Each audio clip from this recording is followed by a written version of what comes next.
How you guys doing? Josh here with Ohio Fish Rescue.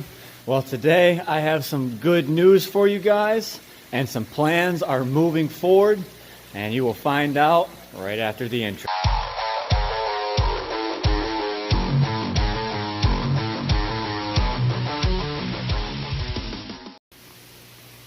Alrighty, so welcome back, guys.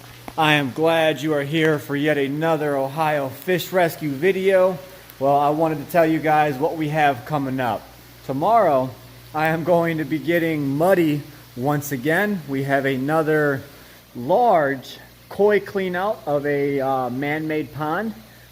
This gentleman is actually moving, and he wanted to find his koi a wonderful home. So his wife actually called me and set up plans for us to come and get it. Now, every time we do one of these koi pond rescues, we learn a little bit for the next time.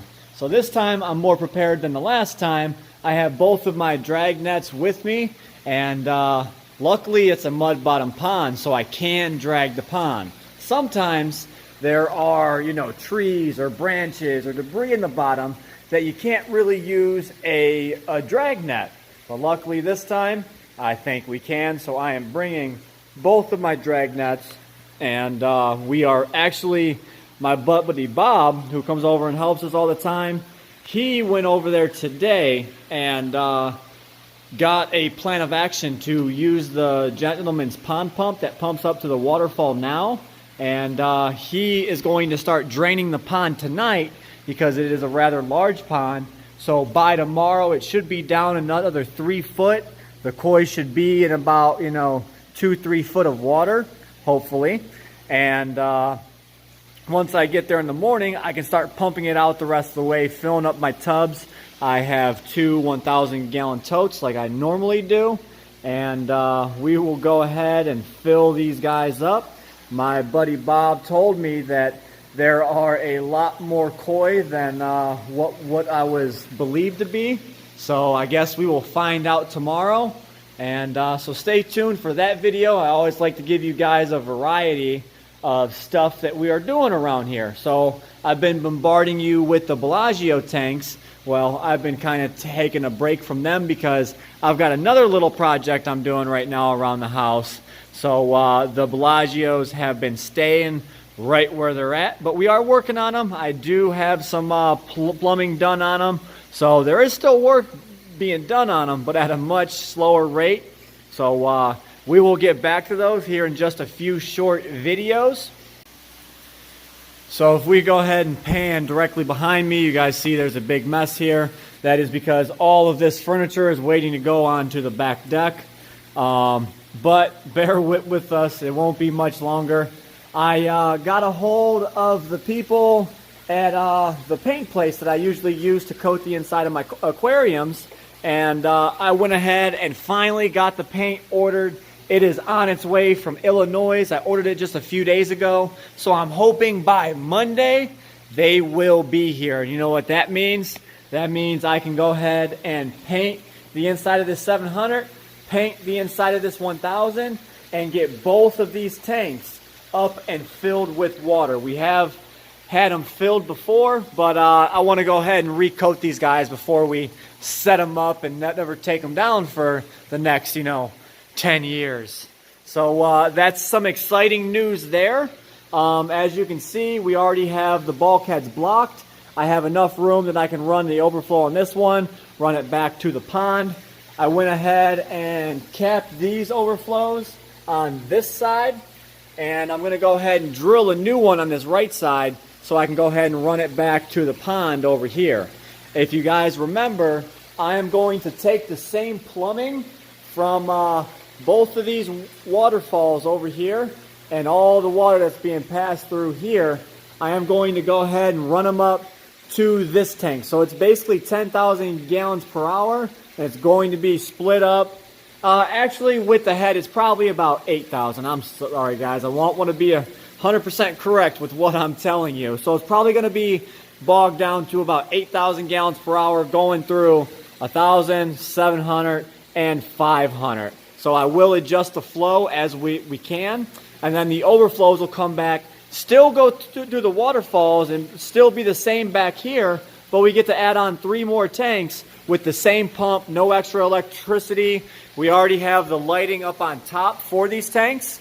And if you can see down here, we have brown gravel, so we are gonna tie these tanks in with brown gravel and driftwood and rocks, so it kind of matches the pond out here.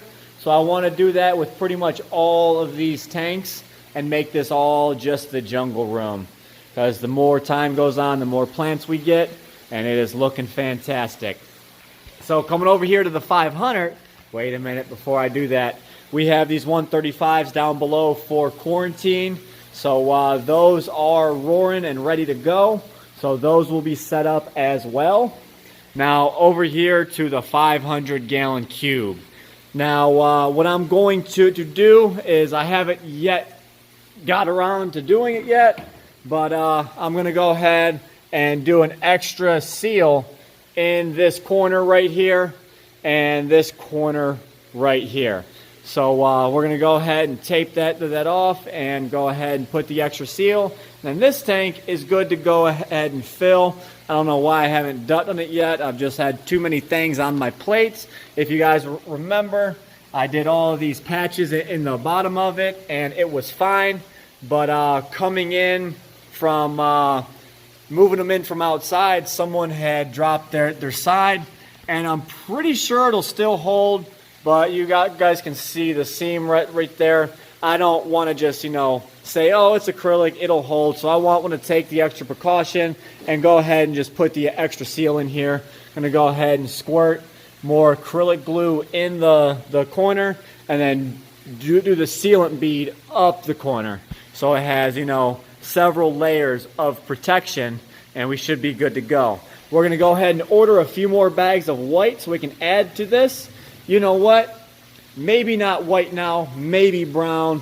Thought just crossed my head. I want all of these brown in this room, so we will see what happens with this tank. We still have the bubble wall in it. All we have to do is hook it up to an air pump. But one other thing I want to take you guys and show you. So walking in here, as you can see, the 3000 is bare. I told you guys I would be taking all of this brown gravel and siphoning it over to the 3000. Well, part of ordering this paint was to order the paint for the 3000 as well, and I'm going to go ahead and drain it one less time. And because when we constructed it, we didn't put fiberglass in the corner, and we went ahead and we ordered the fiberglass. It's here, it's been waiting, just so I don't have problems for the next 10 years. I don't want to trust the paint entirely, so we're going to go ahead and drain it out, and we are going to fiberglass the corners. And then once we fill the tank back up with water, which will be, 2 to 3 days, we're going to go ahead and suck all this gravel out with the 2-inch hose while it's filling the 3000. And then this tank will be completely barren, and then we can add this white gravel to the 4400. So it'll brighten up this tank. It'll brighten up that 3000 over there with brown gravel. Everyone gets an upgrade. The fish are more happy. But however, I have to order 28 more bags of this white gravel, which I have a bunch of friends who are assisting with that.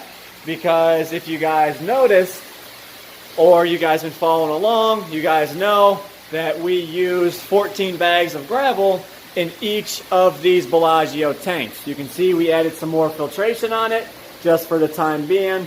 The fish are looking great. They're looking awesome. So for those of you that wanted to see the Bellagio update, here we go. You get to see a little bit of the fish. And for those of you that had questions about the bubble wall is all the way across. It is dark right there because I have the light towards the front of the tank. So you're seeing a shadow on the back. But you can see there's bubbles every 6 inches or so. So it is a solid curtain of bubbles. So all the way across, even on this tank.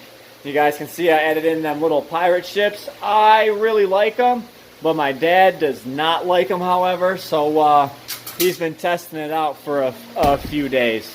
Now this has a little bit of a blue tint to it because I told you guys I was going to go ahead and treat these tanks to make sure that there was no anything foul in the water, because these were sitting outside for a while. So that was just precautionary, and we are moving along. I teased you guys with the plumbing. You guys can see I have my return running. I have my 2-inch drain, have my return teed off here. Returns are running all the way back, so it's plumbed in all the way over to there. All I have to do is plumb it from there into the filter box, and we are good to go. Give you a little update on Odin here, the Arapaima. He is healing up even better. However, me and Will did not get around to moving him. We are very, very busy, and I want to have the time to be able to watch him as he goes into the new pond. So I've held off on that for just a few more days, so bear with us, guys. So I just wanted to give you guys an update around with all the stuff happening around at the rescue and the plans moving forward. So next week should be a busy week, and you guys should have some awesome content. So if you guys want to see more crazy adventures with the Ohio Fish Rescue, be sure to hit that subscribe button, and as always, stay fishy, my friend.